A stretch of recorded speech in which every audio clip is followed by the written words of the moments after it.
A'udzu billahi minasyaitonir rajim. Bismillahirrahmanirrahim. Bandar minyak dari Doha punya impian sampai surga. Betapa banyak yang berusaha tidak kesepian di dunia. Assalamualaikum warahmatullahi wabarakatuh. Alhamdulillah, wassalatu wassalamu ala rasulillah wa ala alihi wa mawala, amma ba'du. Sahabat-sahabatku yang dirahmati Allah Subhanahu wa taala. Betapa banyak manusia hari ini dia berusaha untuk tidak kesepian di dunia. Dia banyak sekali berinteraksi dengan orang-orang yang ada di dunia ini. Dia ikutan komunitas, dia ikut pengajian, dia ikut paguyuban dan seterusnya. Karena kenapa? Karena mereka ingin di dunia ini tidak kesepian, tidak sendirian, penuh punya keramaian, punya aktivitas dan sebagainya. Kita saksikan itu semua. Baik orang kampung, orang kota, orang pedesaan, semuanya mengadakan yang namanya aktivitas kebersamaan. Yang di kampung nongkrongnya di mana? Di pos kamling. Kemudian bersama Pak RT atau di tempat lain. Yang di kota nongkrongnya di kafe, di tempat-tempat yang hingar-bingar dan seterusnya. Ini bagian daripada kehidupan dunia. Karena sejatinya ketika di dunia, kata Allah, wala tansa nasibaka minad dunya, dan jangan lupakan urusan dunia.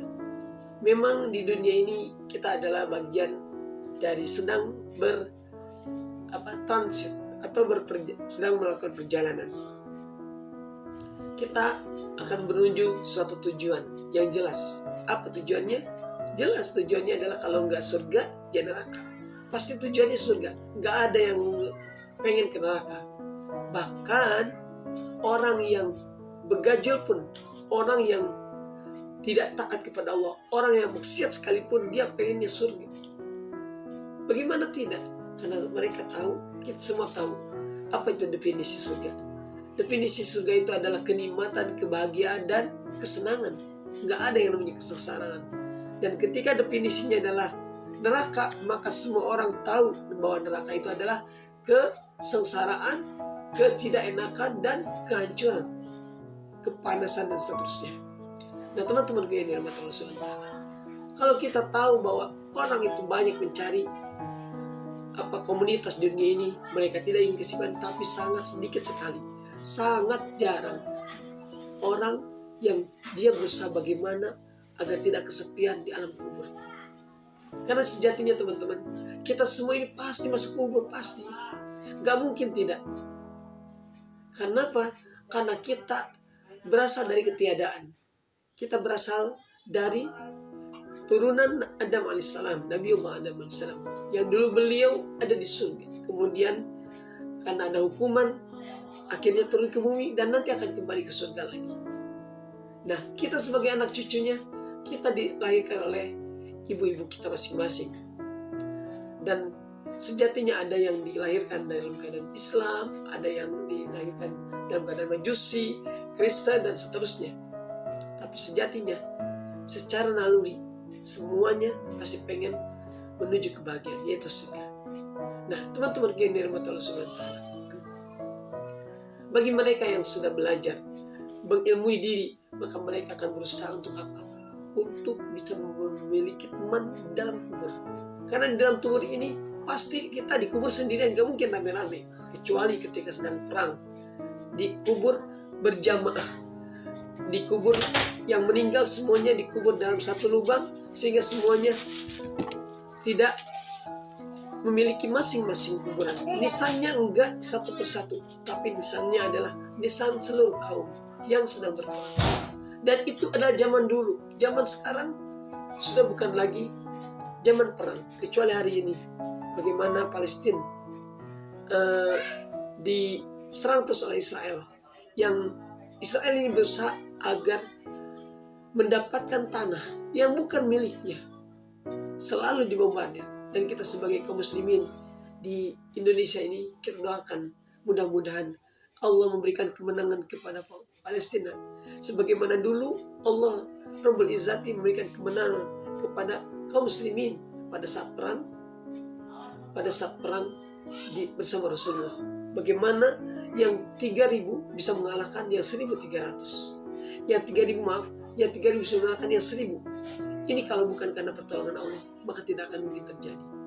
Nah, teman-temanku yang dirahmati Allah Subhanahu wa taala, hari ini pun kita harus senantiasa berusaha bagaimana hari ini kita berusaha untuk kemenangan kita ketika dalam kubur nanti.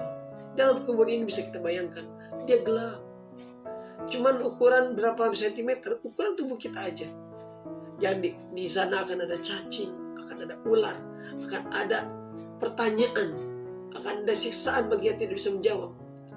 Tapi kalau kita sudah tahu pola dari Rasulullah SAW, apa kata Rasul? Idza mata ibnu Adam inqata amalu illa min salasin. Kalau anak Adam itu meninggal, maka terputus segala umurannya, segala urusannya, illa min salasin, kecuali 3. Apa itu 3? Sedekatin jariyah. Yang pertama ada sedekah jariyah. Ketika misalkan pagi hari kita pergi ke masjid, kita pergi mukum sholat, ada kencelengan yang kosong, maka kita sisipin. Ya, nggak apa-apa, sehari 10.000 dikali 30.000 menjadi sekian ribu. Kalau nggak bisa 10.000, ya turunin deh 5.000 dah. Biar apa? Biar tetap nabung. Nggak ada 5.000, ya turunin lagi deh 2.000. Gitu. Ya, sekarang ke 2.000. Bayangkan, masuk AFM aja, AFM, Alfamart, Indomart, apa rata-rata pauganya 2.000 sekarang. Bukan kayak waktu saya unyil dulu. Ya kan 2.000 ini, kalau kita pagi-pagi ke masjid, ada kencengan kita masukin, Masya Allah. Itu adalah sesuatu yang sejatinya akan menemani kita nanti. Dengan membaca Al-Quran, kita akan mendapatkan syafaat. Kemudian beribadah kan Allah, sholat, itu semua akan bisa menemani kita ketika dalam kurban. Itu yang disebut dengan amal. Amal yang kita lakukan di dunia ini akan menemani kita ketika di dalam kubur. Ketika nggak ada yang menemani kita, ketika kita kesepian, ketika kita sedang dirundung kesusahan, maka amal-amalan kita ini akan bisa menjadi hujah, akan menjadi penolong. Dia akan menjadi sosok yang kita tidak kenal, tapi nanti ia menjawab, saya adalah amalmu ketika di dunia. Kalau amalannya baik, maka dia mungkin, kalau dianalogikan, warnanya putih dia, seperti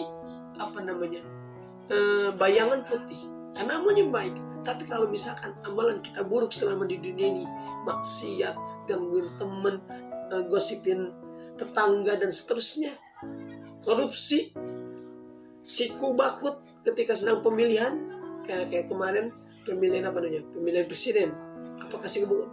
Yang di atasnya sih kagak siku bakut, yang siku bakutnya itu para tim suksesnya, siku kanan, siku kiri, menggunakan cara yang baik dan cara yang tidak baik, maka ini akan menjadi hujan nanti. Dia akan menjadi sosok yang mengerikan. Kenapa? Karena amalannya ketika di dunia itu tidak indah. Nah, teman-temanku yang dirahmati Allah sebentar. Kalau yang pertama adalah sedekah jariyah, tadi yang kedua adalah ilmu ilmin yuntafa'u atau ilmu yang bermanfaat. Dan yang ketiga adalah waladin sholih yad'ulah atau doa anak yang soleh. Jadi 3 ini. Pertama adalah harta yang kita infakkan, amal jariyah. Kemudian yang kedua adalah ilmu yang bermanfaat.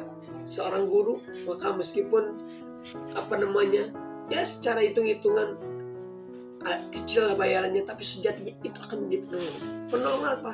Penolong ketika kita nanti di alam kubur yang gelap gulita, kita butuh yang namanya penerangan, bukan senter, bukan patroma, bukan lampu yang benderang, bukan, tapi amalan kita yang justru ia akan menjadi penerang yang sesungguhnya. Seperti tadi ada sosok yang putih yang ia akan datang menolong kita di saat kita sedang ditanya oleh malaikat.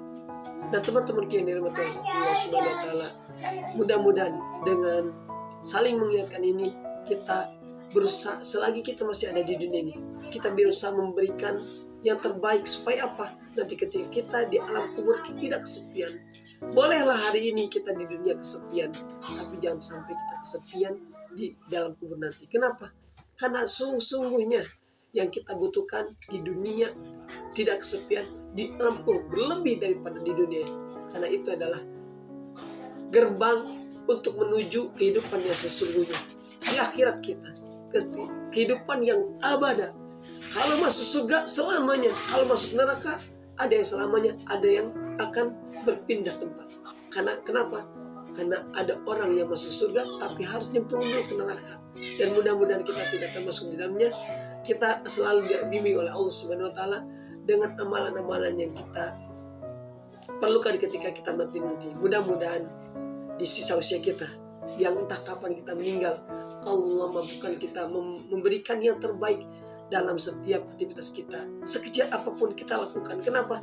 Karena kita tidak pernah tahu amalan mana yang Allah terima dan amalan mana yang itu tidak diterima oleh Allah Subhanahu wa taala. Barakallahu fikum, kurang dalamnya mohon dimaafkan. Wassalamualaikum warahmatullahi wabarakatuh.